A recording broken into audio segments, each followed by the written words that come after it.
Sir, बढ़ती महंगाई और घटती कमाई के चलते आज देश को आधार कार्ड की नहीं, उधार कार्ड की जरूरत पड़ रही है। देश के आम आदमी को उधार कार्ड की जरूरत।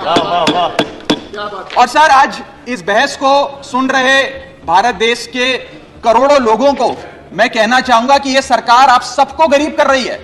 गरीब सिर्फ वो नहीं सर जो सड़क पे कटोरा लेकर भीख मांग रहा है, हम सब गरीब हो रहे हैं। गरीब इसलिए हो रहे हैं कि हमारी आमदनी नहीं बढ़ रही, लेकिन महंगाई बढ़ती जा रही है। सर, मैं उदाहरण देता हूं।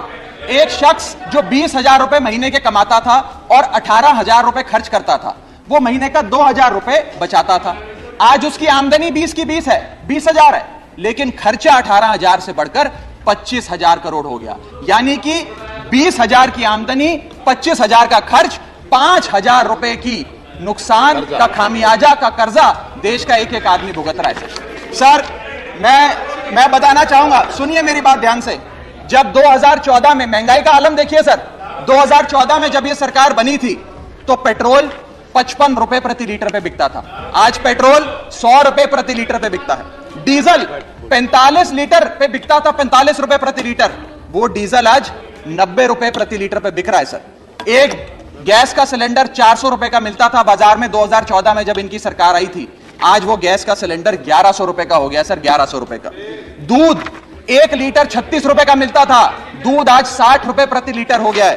और सर, सीएनजी 40 रुपए प्रति यूनिट प्रति केजी मिला करती थी, आज वो सीएनजी 80 रुपए प्रति यूनिट मिलती है सर, इस देश में जब प्याज के दाम 100 रुपए प्रति केजी के ऊपर हो गए और इस सदन में हंगामा हुआ तो माननीय वित्त मंत्री जी ने कहा कि मैं प्याज नहीं खाती, तो मुझे उनके भाव से, प्याज की कीमतों से कुछ लेना देना नहीं है। ये मेरा विश्वास है सर कि माननीय वित्त मंत्री जी आटा, चावल, दाल, दूध, दही, पनीर तो अवश्य खाती होंगी, क्योंकि इन सब के भाव बढ़ गए। जीएसटी लगा लगा के इन्होंने देश की थालीनॉमिक्स, फूड इन्फ्लेशन को बिगाड़ दिया। आटा, दाल, चावल, दूध, दही, सबके रेट आज स्काई रॉकेटिंग है सर, आसमान छू रहे हैं। और भारत की फूड इन्फ्लेशन 10% से लेकर 17% के बीच पूरे वित्तीय वर्ष में मंडरा रही है। ये हालात हैं सर भारत की थालीनॉमिक्स की। मैं बताना चाहूंगा सर कि इस सरकार ने अमीरों को अमीर और गरीबों को गरीब करने का काम किया। पर कैपिटा इनकम किसी भी देश की आर्थिक स्वास्थ्य का एक बहुत बड़ा इंडिकेटर होता है। भारत की पर कैपिटा इनकम वित्तीय वर्ष 2021 में सर 9,160 रुपए से गिर गई, यानी कि हर व्यक्ति की औसतन कमाई 9,160 रुपए गिराने का काम किया। यानी कि आमदनी 98, खर्चा रुपया, यह सरकार ने करके हम सबको दिया है सर। तीसरी बड़ी बीमारी जो भारत की अर्थव्यवस्था को लगी हुई है वो है आर्थिक सुधार का झांसा, the hoax of economic recovery. इस वित्तीय वर्ष के पहले क्वार्टर में भारत की आर्थिक विकास दर 13.5% थी।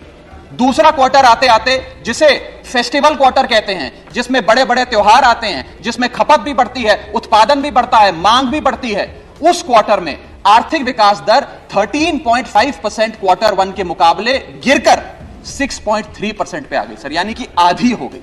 और अगर आप पिछले साल के क्वार्टर सेकंड से दूसरी तिमाही से कंपेयर करें तो क्वार्टर ऑन क्वार्टर 2021 में 8.4% दूसरी तिमाही की ग्रोथ थी, और इस बार इस क्वार्टर में जो अभी समाप्त हुआ 6.3% है। यानी कि भारत की आर्थिक विकास दर घटती जा रही है। और मुझे बड़े दुख से कहना पड़ रहा है कि जब वित्त मंत्री जी फरवरी में वित्तीय वर्ष 23-24 का बजट प्रेजेंट करेंगी, तब भारत की चौथी तिमाही की आर्थिक विकास दर 5% से भी नीचे होगी, which is unprecedented in recent time sir. यह भारत की इकोनॉमिक ग्रोथ की हालत है।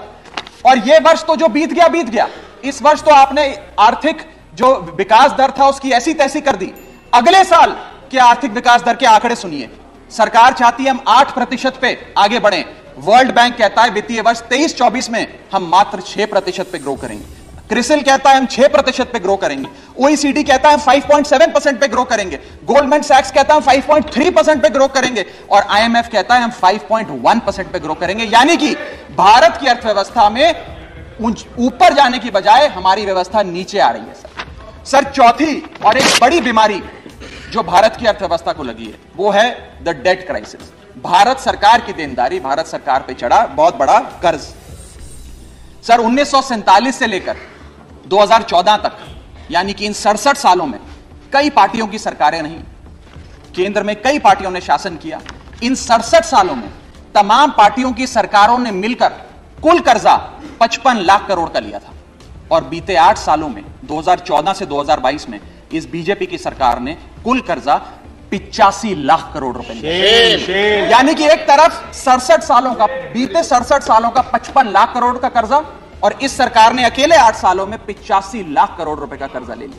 मैं पूछना चाहता हूं इनसे कि ये तो मुफ्त की रेवड़ी भी नहीं बांटते, ये तो मुफ्त की रेवड़ी में भी विश्वास नहीं रखते, तो फिर इनका कर्जा इतना कैसे बढ़ता जा रहा है? ये पैसा जा कहां रहा है, किसकी जेब में जा रहा है? दोस्तवाद की नीति के तहत कौन से इनके दोस्त हैं जिन्हें फायदा पहुंचाया जा रहा है? ये मैं पूछना चाहता हूं सर 2014 में जब भाजपा की सरकार बनी तो government debt to GDP ratio 40% था, मात्र 40%।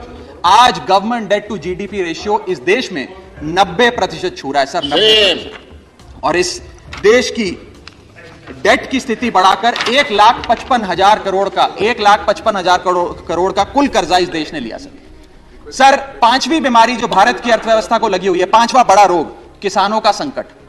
सर मैं बताना चाहूंगा कि बड़े बड़े उद्योगपतियों के, अपने दोस्तों के बड़े बड़े लोन्स इन लोगों ने माफ कर दिए, लेकिन भारत देश के किसान की जो कर्जा था, जो डेट था, वो पिछले 8 सालों में 53% बढ़ा है, कम नहीं हुआ सर, 53% इंक्रीज हुआ है, जिसके चलते आज एवरेज फार्मर डेट, पर फार्मर डेट इस देश की 74,000 रुपए, यानी कि 74,000 रुपए का कर्जा आज देश के हर किसान के सर पर है सर। अगर किसान अपना कर्ज का भुगतान नहीं करता तो उसके नाम के नोटिस चिपकाकर किसान की बदनामी करती है यह सरकार, और बड़े बड़े उद्योगपति जो लाखों करोड़ रुपए डकार गए उन्हें बिजनेस क्लास में बिठा के देश से रवाना करती है सर ये सरकार। सर आज हमारा देश का अन्नदाता, देश का किसान जो हमारा पेट भरता है, जो हमें खाना देता है सर, आज वो जहर खाने को मजबूर हो गया है। एनसीआरबी का डेटा बताता है कि वित्तीय वर्ष 21-22 में 10,851 किसानों ने आत्महत्या करी। यानी कि इस देश में औसत रोज के 30 किसान आत्महत्याओं की आती है, 30 किसान रोज इस देश में आत्महत्या कर रहे हैं। हम आजादी का अमृत महोत्सव मना रहे हैं and 30 farmers per day in this country commit suicide sir. मैं अपने ट्रेजरी बेंचेस पे बैठे मित्रों को यह भी कहना चाहूंगा कि किसान भोला है, भुलक्कड़ नहीं है। वो ये नहीं भूला कि 1 साल आपने उसे खुले आसमान में सड़कों पे आंदोलन करने के लिए उतारा था, जिसमें 800 से ज्यादा किसानों की शहादत हुई सर। और सर किसानों के बारे में मैं एक आपको बड़ी महत्वपूर्ण जानकारी देना चाहता हूं। किसानों की आय दुगनी करने का वादा सरकार ने किया था कि हम बढ़ाएंगे और दुगनी करेंगे। आय दुगनी करना तो छोड़ दीजिए, स्टैंडिंग कमेटी ऑन एग्रीकल्चर की रिपोर्ट बताती है कि 4 से ज्यादा राज्यों में आय बढ़ाना तो दूर, 30% किसानों की आय घट गई सर, बढ़ाना तो दूर की बात।